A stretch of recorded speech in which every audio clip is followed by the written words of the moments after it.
ეს არის დღის ამბების შვიდზე და დევნილთა და განსახლების მინისტრი სოზარ სუბარი განაგრძობს ჩვენს ეთერს. ძალიან დიდი მადლობა ბატონო სოზარ, რომ ხართ ჩვენი სტუმარი. მე მინდა თქვენთან საუბარი ერთი თემით დავიწყო, შეიძლება ეხა ამ თემას უცბეთ არც ელოდით. პაატა ბურჭულაძე იყო თქვენამდე ამ სტუდიაში და პაატა ბურჭულაძის გვერდით, როგორც კი ის გამოჩნდა პოლიტიკურ ავანსცენაზე, დავინახეთ უცბად სანდრო გირგვლიანის მამა. რა თქმა უნდა, მე თქვენზე მახსენდება ყოველთვის გირგვლიანის თემა, ჯერ კიდევ სახალხო დამცველი რომ იყავით თქვენი იმწვავე განცხადებებიდან გამომდინარე და მე დღეს უკვე როგორც ხელისუფლების ერთ-ერთ ლიდერს მინდა რომ დაგისვათ კითხვა, რატომ ვერ შეუსრულეთ სამართლიანობის აღდგენის დაპირება თუნდაც გურამ გირგვლიანს, რომელიც დღეს აცხადებს, რომ მას აღარ სჯერა თქვენი ხელისუფლების და წავიდა სხვაგან. მე არ მგონია რომ სამართლიანობის აღდგენა ამ კონკრეტულ საქმეში არ მედის სრული ტემპით და რომ დამნაშავეები არის სჯებიან. ერთია რომ უშუალო მკვლელებს, რომლებიც ერთხელ უკვე გასამართლდნენ და მერე შეიწყალეთ, მეორედ სამართლაში ვეღარ მისცემ. ეს არის სოფლიო სამართლის პრინციპი, რომ ერთსა და იმავე დანაშაულზე ვერ მიეცემა, მაგრამ გამოძიება მიდის და მთავარი დამკვეთები და არაერთი ადამიანი მიეცა პასუხისმგებაში ან მიეცემა პასუხისმგებაში. სხვა საქმეა, ეხლა გურამ გირგვლიანი ერთი ხელმძღვანელობდა ამ კონკრეტულ შემთხვევაში, როცა დადგა პაატა ბურჭულაძის გვერდით, არ ვიცი, მაგრამ მე შემიძლია გითხრათ, რომ თქო, როდესაც ქალბატონი ირინა იანუქიძე იბრძოდა, როდესაც საქართველოს ყველა უფლებადამცველი იბრძოდა, მე არ გამიგია ბატონი ბურჭულაძის ხმა. არ გამიგია არც ერთი წუთით არასდროს. კი ის იყო მსოფლიო ბანი, ის იყო მსოფლიოში აღიარებული პიროვნება, მაგრამ მე მგონი არანაკლებ აღიარებული და არანაკლებ ცნობილი პიროვნება იყო კახა კალაძე, რომელიც ბოლო-ბოლო ევროპის ჩემპიონატის ორგზის მფლობელია და ორგზის გამარჯვებული, რომ ხო თავის გუნდთან ერთად და ეს ყო ადამიანი, რომელიც ჯერ კიდევ მაშინ, როდესაც ძალაუფლების ზენიტში იმყოფებოდა მიხეილ სააკაშვილი, რამდენიმე საკმაოდ კაცრი განცხადება გააკეთა პირდაპირ ეთერში, რომ არ ელოდა სააკაშვილი და მე მგონი გეხსოვებათ ეს ეთერი და ჩემი ეთერი იყო მახსოვს, მაგრამ იმ ეთერში ის იყო ჯერ კიდევ მოსული სხვა ჩვენს 2007 წლის მერე სააკაშვილის მხარდამჭერის რიგებში. დიახ, მაგრამ ესეც უნდა ვთქვა. დიახ, ზუსტად ეგ არის ყველაზე მნიშვნელოვანი. მიუხედავად იმისა, რომ იყო მხარდამჭერი, გააკეთა ძალიან კაცრი განცხადებები და მოგვიანებით ისევ მაშინ, როდესაც ჯერ კიდევ ზენიტში იყო ჯერ კიდევ სააკაშვილი, უკვე წავიდა ოპოზიციაში და კიდევ მოგვიანებით დადგა უკვე ბიძინა ივანიშვილის გვერდით და რო არ ყოფილიყო ბიძინა ივანიშვილი, დღეს პაატა ბურჭულაძე ხმას არ ამოიღებდა არც გირგვლიანზე, არც არავისზე, იმიტომ რომ იქნებოდა მიხეილ სააკაშვილი და მე არ მახსოვს მას შემდეგაც კი რაც ოპოზიციაში გადავიდა თუ რაც პოლიტიკაში მოვიდა რომ სააკაშვილზე რამე ეთქოს. აი ეს არის რეალობა. თქვენ ფიქრობთ რომ ბურჭულაძე სააკაშვილის კაცია?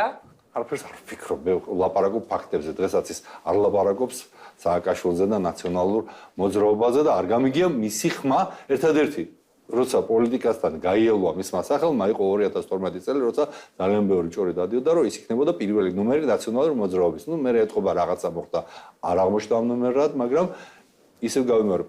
გამახსენეთ თუნდაც ერთხელ ხმა ამოიღოს გირგვლიანზე, დევნილები ახსენდა ნაწეღად 2006 წელს, როდესაც დევნილები გამოყარეს ბათუმში, როდესაც მათი გამოყრახდებოდა თბილისში, ქუთაისში, არ გამიგია მე ამ ადამიანის ხმა და დღეს დევნილებზე როცა ლაპარაკობს, როცა 2000 ოჯახმა მიიღო ბინა შარშან და 2200 ოჯახი მიიღებს წელს.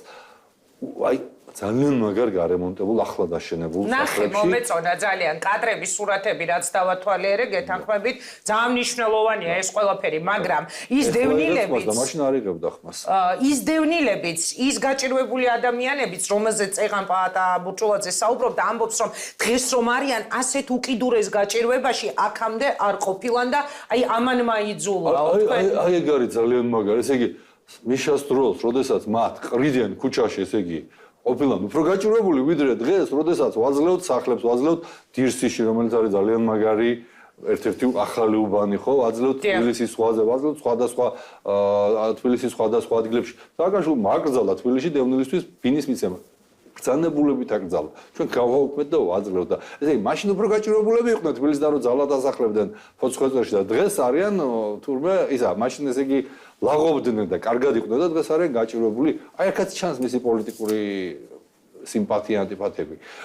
აქაც ჩანს რომ ის ნაკლებად არის თავისუფალი მოთამაშე, თუმცა მიუხედავად ამისა, მის გვერდით დგას რამდენიმე ადამიანი, რომლებსაც ძალიან დიდ პატივს სცემ, მათ შორის თქვენი და ჩემიც ერთ დროს კოლეგა მერაბ მეტრეველი ვარ ჩვენს ხათუნალაგაზე რამდენიმე ადამიანია რომლებიც მიმაჩნია რომ თუ ეს პოლიტიკური ძალა შეძლებს გადალახოს ბარიერი თუ ისინი იქნებიან პოლიტიკაში რაღაც ახალ სათქმელს და ახალ სიტყვას ითქვა და მე პირიქით გამეხარდება. ბატონო სოზარ გამეხარდება ნებისმიერი ძალა ნაციონალების და კაფეოდ პრორუსული ძალების გარდა. ნაციონალების გარდა ამბობთ, მაგრამ ბიძინა ივანიშვილის სიმბოლო წერილში, რომელიც გამოქვეყნდა ორშაბათს, ყველა უკაცრავად არავიზეა საუბარი, მხოლოდ ნაციონალური მოძრაობის, რითიც მოხდა თუ არა, მე კითხვა მინდა დაგისვათ ივანიშვილის მხრიდან ერთგვარი აღიარება, რომ სწორედ ნაციონალები იქნებიან ისევ მთავარი ოპონენტი ძალა და ისევ სწორება უნდა იყოს ნაციონალურ მოძრაობაზე. მე საერთოდ განცდა გამიჩნდა, რომ სხვა პარტიების თითქოს ჩარეცხვა მოხდა ამ წინა საარჩევნო პერიოდში, არა? დღეს რო ჩვენ ვთქვათ, რომ ნაციონალური მოძრაობა არის მე 7 ხარისხოვანი ძალა და მასზე გაცილებით წინ არის, არ ვიცი, ვთქვათ, პარტია ჩვენ თვითონ თუ რაც ქვია, ხო, ევროპული დემოკრატები, მე მგონი სასაცილო მდგომარეობაში ჩავეგდებთ თავს. ახლა სიმართლეს თვალი უნდა გავასწოროთ და თავი ქვიშაში არ უნდა ჩაი პარტია, რომელსაც ყოველდღურად ვიღაცა ტოვებს და ვიღაცა არ არის, ვთქვათ, ხო, ნუ თავარი ლიდერები და როგორც ჩანს საკაცმედის გარკვეული გადაფასება, არ ვიცი, თავის წარსულის თუ თავისი შესაძლებლობების.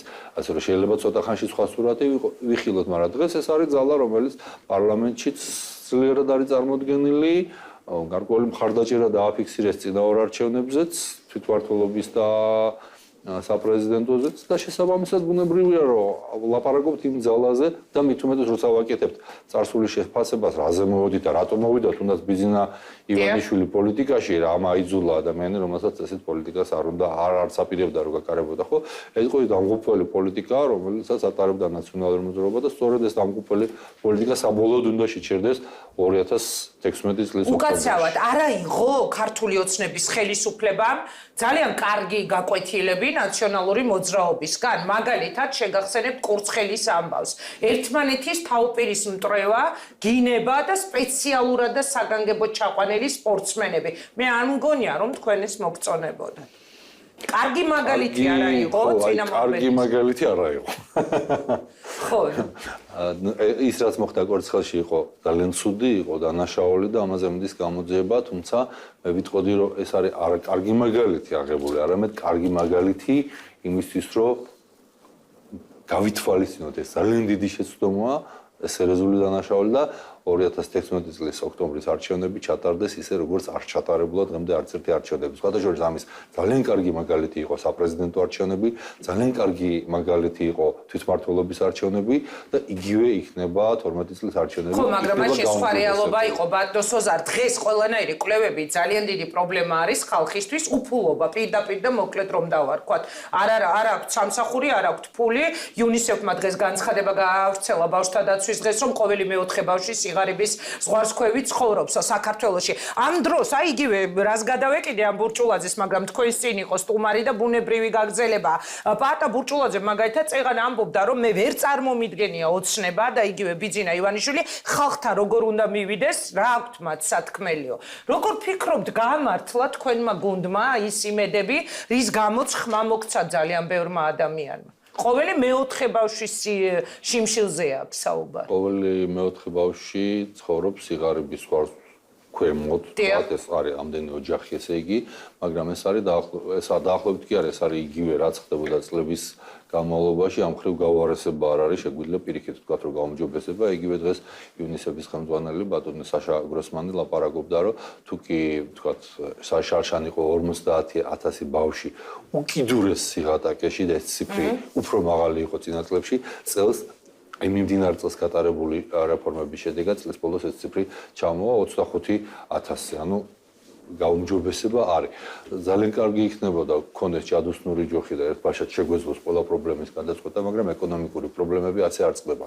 კი, ერთი ხელის აქნევით შეიძლება გარკვეული პრობლემების გადაწყვეტა, სადაც მხოლოდ პოლიტიკური ნებაა საჭირო, მაგრამ ეკონომიკის განვითარება ესე ერთი ხელის აქნევით არ ხდება. ხო, მაგრამ ხომ გვპირდებოდით, რომ მეოთხე წელი იქნებოდა საუკეთესო. დღეს იმ წერილში ბიძინა ივანიშვილმა, რომელიც გაავრცელა, არის საუბარი იმაზე, რომ მეოთხე ყველაზე მაგარი წელი კი არა, არამედ 2030 წელი და 2030 წლამდე მივა თქვენი ხელისუფლება, როგორ ფიქრობთ? რა მნიშვნელობა აქვს, რომელი ხელისუფლება მივა, მთავარია ის ზრდა გაგრძელდეს, რომელზეც ბიზნა ივანიშვილი ლაპარაკობს თავის წერილში, ეს ნიშნავს, რომ 2030 წლისთვის საქართველოს იქნება ევროპული ტიპის სახელმწიფო ეკონომიკურ შესაძლებლობებს გულისხმობდა, არა პოლიტიკურ ვითარებას და არა დემოკრატიის ხარეს, იმიტომ ამით ახლა შეგვიძლია ვთქვათ, რომ ბევრ ასპექტში სწორედ და მთავრობის ეფექტურობის კუთხით და ასე შემდეგ ძალიან ბევრ ევროპული ქვეყნის დონეზე ვდგავართ და ზოგიერთზე წინაც ვართ. რაც შეეხება მოლოდინებს, რომ ვიყოთ შვეიცარია, კარგად მახსოვს შევარდნაძე რომ ამბობდა, რომ 3 წელიწადში ჰოლანდიას და მსგავსებით მოგვიანებით სააკაშვილი შვეიცარიას და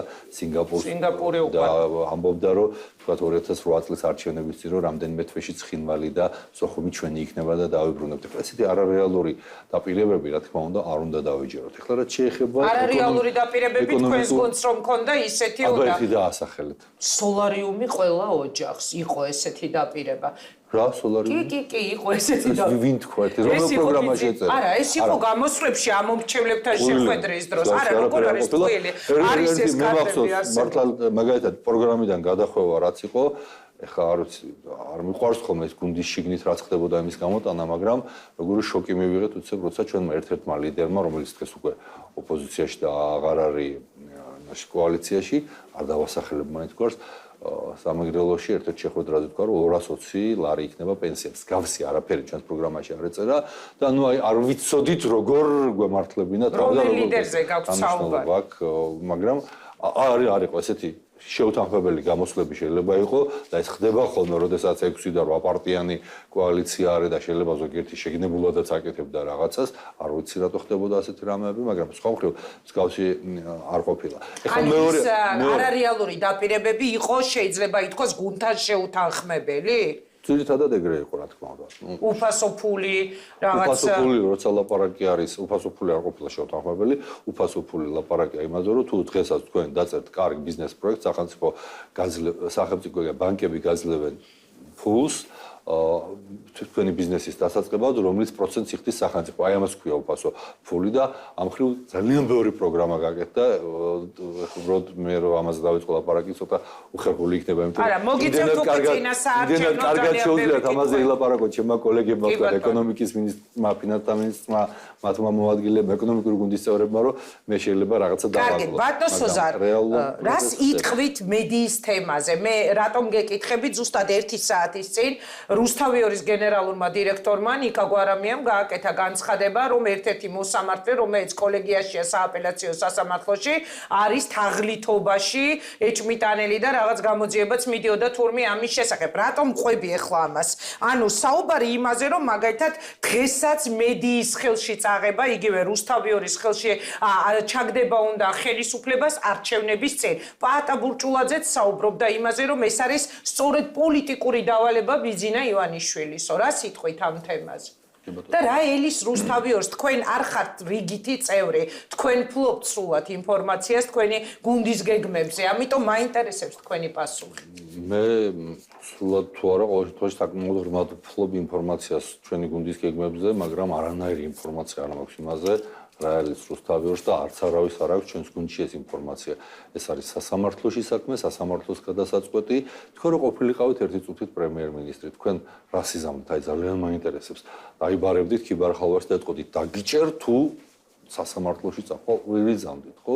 აი რა უნდა გააკეთოს ეს უცხო ადამიანმა, რა უნდა გააკეთოს ხელისუფლება მართლა არ მესმის, შეუძლებელია მან რაღაცა რეაგირება გარდა იმისა, რომ უნდა დაველოდოთ სასამართლო პროცესს. როგორ დამთავრდება, რომელმა მხარემაც არ უნდა წააგოს, წაგებული მხარე აუცილებლად წავა უზენაეს სასამართლოში, ხო? და თუ იქაც უზენაეში თქვა ვერ იპოვა რომელიმე სამართალი, საკუთრების უფლება არის ევროკონვენციის დამატებითი ოქმით დაცული და შეუძლია სტრასბურგშიც გააგრძელონ დავა. ეს არის ერთადერთი გზა, რაც შეიძლება ჩვენ გავაკეთოთ, სხვა აქ არის გამორიცხული. ასე რომ რუსთავიორს არაფერი არ ემუქრება, თუ მფლობელები შეიცვლებიან ან არ შეიცვლებიან, ეს არის სასამართლოს გადასაწყვეტი საქმე და ჩვენ ამაში ვერ ჩავერევით ვერანაირად. წინა საარჩევნოდ ჩაატარა ყრილობა ქართულმა ოცნებამ და ჩვენ ვერ მოვისმინეთ ვერანაირი დაპირება, რას აპირებს სახელისუფლებო გუნდი ამ არჩევნებზე. რა იქნება ის თქვენი მთავარი მესიჯი, რითიც მიდიხართ ამ მომრჩეველთან? აი დაუშვათ მე მინდა რომ ვიღაცას მივცე ხმა ჩამოვყალიბდე, რა შემომთავაზებდა თქვენი გუნდი როგორც ერთ რიგით ამ მომრჩეველს? პირველ რიგში დაუბრუნდებით საგან რაღაცა ისე გამორჩა მეოთხე საუკეთესო წელი ახსენეთ და მე გადავედით.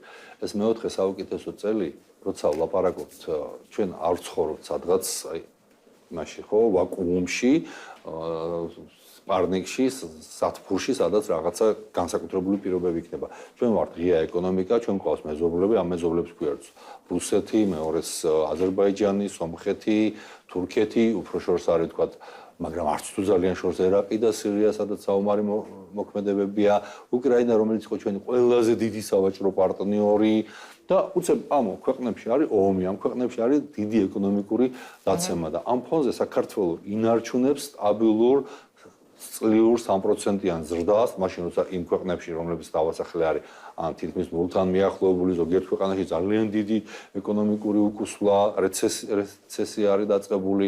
ამ ფონზე ჩვენ გვაქვს იმედი, რომ წელს უკვე გასულ თვეში იყო 5%-ზე მეტი და სადღაც 3%-ს უნდა გაოცდეთ და მომდევნო წლის პროგნოზები საერთაშორისო სავალუტო ფონდის მსოფლიო ბანკის მიერ დადებული პროგნოზები არის საკმაოდ მაღალი და წარმატებული. ეს ნიშნავს, რომ ის დაპირება სრულდება გარემო პირობების შესაბამისად. გარემო პირობები რო ყოფილიყო სხვა, ეს იქნებოდა თქვა არა 3%-იანზე, არამედ ალბათ შეიძლება ორნიშნა ციფრებზე გულაპარაკა. დღეს არის იმის შესაბამისად მაინც ზრდა. ეს არის სწორედ რომ გადავრჩით აი ამ ხო, მაგრამ ადამიანი რომელსაც მაცივარში არაფერი არ უდევს, არ აქვს სამსახური, როგორ ფიქრობთ, გაიგებს ამ თქვენს ახსნას, როცა კითხვას დაგისვამთ, რომ მე მეგონა, რომ მეოთხე წელი ჩემს ოჯახს შეეხებოდა. აი თქვენ ფიქრობთ, რომ ეს გარე ფაქტორები იქნება თქვენი არგუმენტი? მე ვფიქრობ, რომ საქართველოს მოსახლეობა არის საკმაოდ გონიერი და მე მეტიც ძალიან გონიერი იმისთვის, რომ ნახოს სად არის განვითარების შანსები და რა შანსები არის იმისთვის, რომ თითოეულმა მოქალაქემ უკეთ იგრძნოს თავი. 50-ით 55,000, 53,000 მგონი ზუსტად ზრდა, რომელიც არის კერძო სექტორში დასაქმების სფეროში. 55 დაასახელა ივანიშვილმა თავის წერილში. 55,000 4 მილიონიან ქვეყანაში არ არის ძალიან დიდი ციფრი, მაგრამ თუ მანამდე იყო რო ავიღოთ იგივე პერიოდი ნაციონალების მმართველობის ბოლო 3 წელიწადში იყო 23,000 სიკლება და ეხლა არის უცებ 55,000 კაციანი ზრდა. ეს არის ფაქტორი და ისევ და ისევ რა ვიცი ხა თუ ადამიანები ივანიშვილის წელს მეუბრუნდები მაშინ ახსენეთ და იქ არის ერთ საფრთხეზე ლაპარაკი, რომელიც აქვს დემოკრატიას გაჭირებულ ქვეყნებში. ადამიანები ასეთ ქვეყნებში ადვილად წამოეგებიან ხოლმე ყველაზე პოპულისტურ განცხადებებს და ამიტომ არის რომ ბევრი ასეთი ქვეყანა, რომლებმაც ვერ შეძლეს გაერღვიას ეს წრე, აი როგორც ციკლ ბორბალში ტრიალებენ, იმიტომ რომ გაჭირობა აიძულებთ მათ ყველაზე უფრო პოპულისტურ განცხადებებს დაუჭირონ მხარი და შედეგად მოდის მთავრობები, რომლებსაც არაფრის გაკეთება არ შეუძლიათ, მაგრამ მე აბსოლუტურად დარწმუნებული ვარ და ვიცი მოსახლეობის განწყობები, რომ ასეთი უკუსვლა, ასეთი გადაწყვეტილებები არ იქნება მიღებული. ივანიშვილის წერილზე უნდა გკითხოთ, ბატონ სოზარ გუბას-სანიკიძემ განაცხადა დღეს ყავდა ეთერში და თქვა, რომ კიდევ უფრო გამიღრმავდაო. ეს ჩემი მოსაზრება, რომ ბიძინა ივანიშვილი რეალურად მის გარემოცვას ყავს საინფორმაციო იზოლაციაში, იზოლირებული ყავს, მას არ აქვს ადეკვატური ინფორმაცია, მას არ აქვს რეალურად აღქმა იმისი, რა არის ქვეყნის მთავარი პრობლემა და ეს წერილიც ყველაფერ ამაზე მეტყველებს. სხვა შორის გუბას-სანიკიძე სულ ცოტა ხნის წინ ჯერ კიდევ კოალიციის გუნდის ერთ-ერთი ლიდერი იყო. აი ეს ადამიანი ამბობს, თქვენ მოგეწონათ, ეს ადეკვატური იყო ჩვენი ქვეყნის პრობლემებისა, რაზეც საუბრობდა ყოფილი პრემიერ-მინისტრი?